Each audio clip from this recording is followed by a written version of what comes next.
खूनी कुआं। सीमा गर्मियों की छुट्टियों में अपनी नानी के गांव आई थी। सीमा नानी के घर पहुंचने के बाद अपनी नानी के पैर छूती है और उनसे आशीर्वाद लेती है।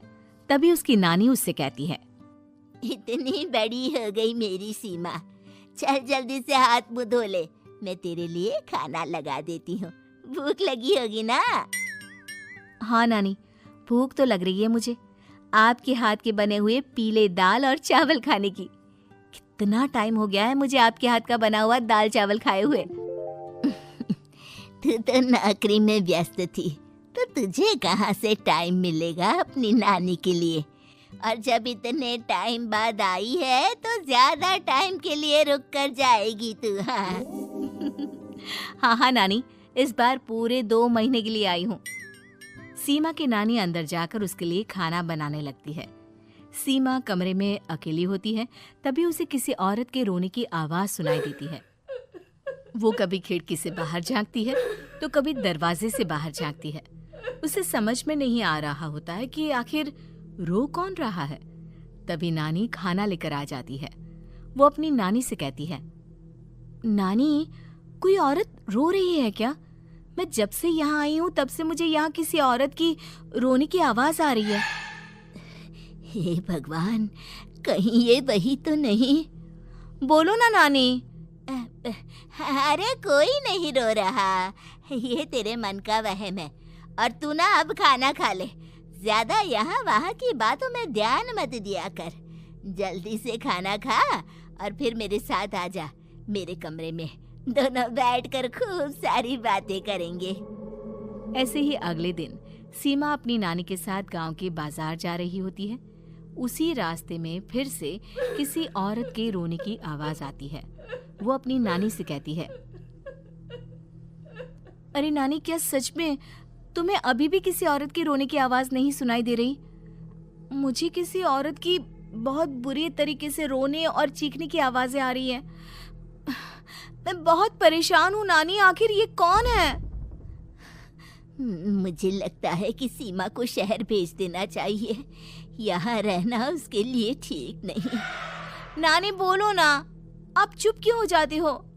सीमा, तू घर चल, मुझे तुझसे बहुत जरूरी बात करनी है। नानी सीमा को घर ले आती है और सीमा से कहती है, सीमा, कल सुबह तू शहर वापस चली जाएगी। अरे अचानक? आखिर क्या बात है नानी, आप मुझे ऐसे जाने को क्यों कह रही हो? मैं बस जो कह रही हूँ उस पर ध्यान दे। तू कल सुबह यहाँ से चली जाएगी, और ये बात मैं कोई मजाक में नहीं बोल रही। तू कल जाएगी तो मतलब जाएगी। अरे नानी, चली जाऊंगी मैं, ठीक है, पर आखिर बात क्या है ये तो बता दो।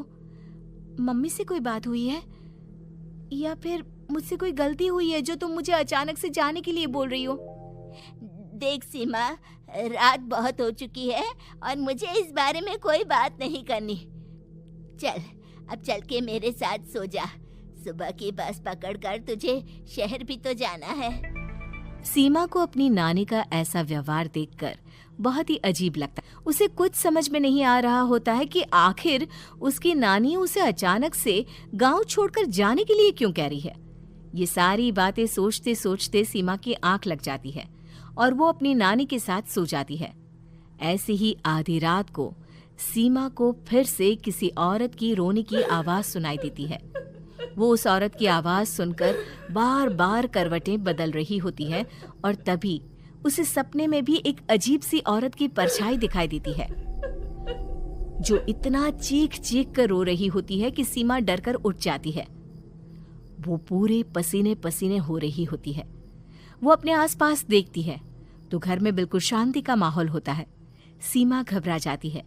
वो अपनी नानी को जगाने की कोशिश करती है, मगर उसकी नानी नहीं जगती। सीमा को फिर से उस औरत की रोने की आवाज सुनाई देती है। आखिरकार सीमा अपने आप को रोक नहीं पाती और वो घर का दरवाजा खोलकर बाहर निकलती है। आखिर ये माजरा क्या है? आज तो मैं पता करके रहूंगी। अब आवाज का पीछा करते हुए सीमा आधी रात को गांव के चौपाल के पास बने कुएं के पास पहुंच जाती है, जहां कुएं की चारों ओर बेड़ियां लगी होती हैं।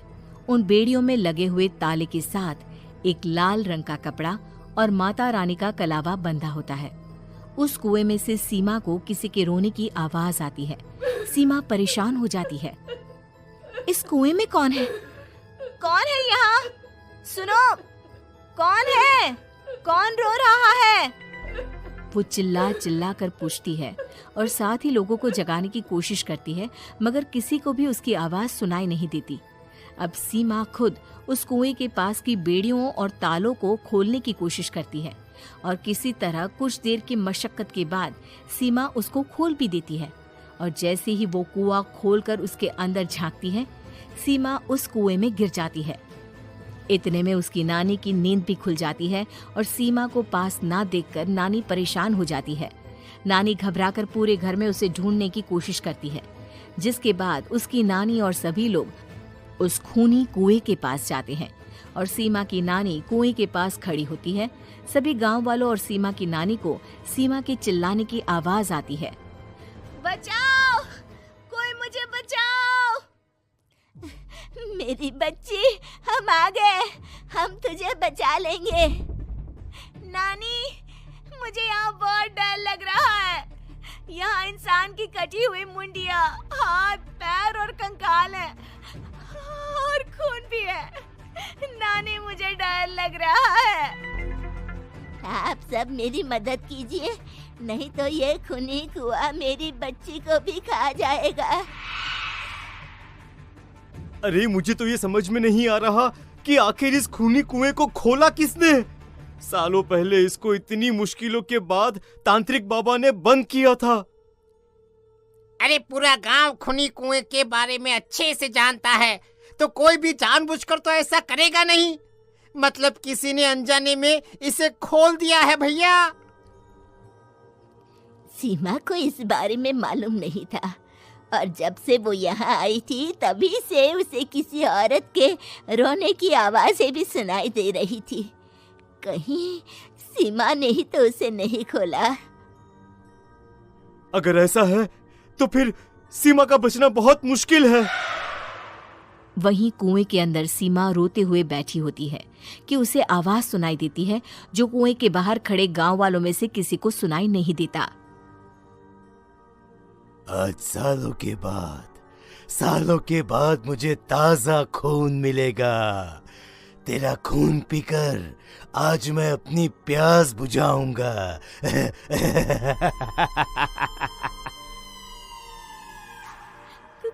कौन है? मत मारो प्लीज, मुझे जाने दो प्लीज। मैंने किसी का क्या बिगाड़ा है? वो तुझे मरने के बाद पता चल ही जाएगा। जितने में गांव वाले और सीमा की नानी कुछ सोच पाते, उतने में उन्हें सीमा के चिल्लाने की आवाज आती है और अगले ही पल सब शांत हो जाता है। क्या हुआ? सीमा, मेरी बेटी। माफ करना बहन, लेकिन अब सीमा वापस नहीं आएगी। हमें एक बार फिर से कुएं को बंद करना होगा। गांव वाले तभी तांत्रिक को बुलाकर लाते हैं। एक बार फिर अपनी शक्ति से तांत्रिक बाबा उस कुएं को हमेशा हमेशा के लिए बंद कर देते हैं और वहां एक बोर्ड लगा दिया जाता है कि यहाँ आना मना है।